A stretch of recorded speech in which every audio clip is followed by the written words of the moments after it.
Daraartii timaaddaa waxay kicisaa rajana gelisaa laabaha guulaystayaasha, iftiin iyo ididiilana ku beerta. Maxaad sugaysaa? Maxaad u bilaabi lahayd hadda bilow. Muhiim maaha waxaad hadda ku sugan tahay, kamana turjumayso waxaad noqon doonto, hadda bilow.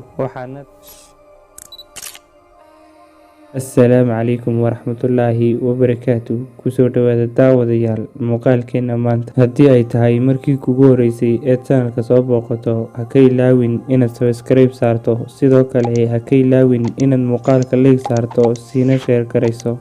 Daraartii timaaddaa waxay kicisaa rajana gelisaa laabaha guulaystayaasha, iftiin iyo ididiilana ku beerta. Taa beddelkeeda waxay dumisaa laabaha kuwa rajo dhigay ee nolosha ka quustay. Dadaal ilaa galabku ka dhacayo, ilaa aad dareemayso carafta guusha. Dadaal ilaa riyadaada ka xaqiijinayso. Soco ilaa dhiiggu intuu ka dhawaaqayo kuuna sheegayo inay ku bilaabantay maalin cusub. Marnaba ha ka daalin dhabaynta ahdaaftaada, hawna leexanin meelaan munaasab ku ahayn shakhsiyadaada. Sidaas samee walaashayay ama walaalkayow. Waxaad haysataa hal mar oo keliya, waxaanad ka tegaysaa hal mar oo keliya. Maxaad sugaysaa? Maxaad u bilaabi lahayd hadda bilow. Muhiim maaha waxaad hadda ku sugan tahay, kamana turjumayso waxaad noqon doonto, hadda bilow. Waxaadna tahay waxaad aaminsan tahay. Haddii aad aamintay in lagaa adkaaday, waa lagaa adkaaday. Haddii aad aamintay inaanad u badheeri karin, uma badheeri kartid. Haddii aad jeceshahay inaad guulaysato balse aad aaminsan tahay inaadan awoodi karin, waxaa hubaala inaanad guulaysanayn. Haddii aad aaminto inaad guuldaraysanayso, waxaa dhaba inaad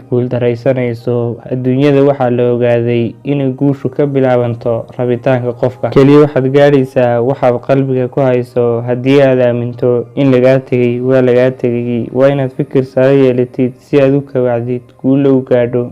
Markaad naftaada ku kalsoon tahay ood hubtid, waxaad gaadhsiinaysaa guulo waaweyn iyo abaalmarino sharaf leh. Guuluhuna ma aha kuwo lagu gaadhayo oo keliya xoog badnaan iyo dheerayn, ugu dambeynta waxaa gaadhaya guusha ciddii aaminsanayd inay guulaysan karto. Barwaaqada iyo guushuna waa fikirka iyo go'aamada qofka. Innaga ayaa go'aansana fikirka maskaxdeena ku weyn. Guushuna ma aha shil si kedis u dhaca, waa miraha fikirka qofka. Ugu dambeyn garashada yoolka waxaa lagu tilmaamaa inuu yahay barta ay ka bilaabanto guushu. Sidaasi daraaddeed, mar walba yoolkaagu ha ahaado inaad gaadho dayaxa. Haddii aad dayaxa gaadhi weydo, waxaa hubaala inaad xidigaha gaadhayso.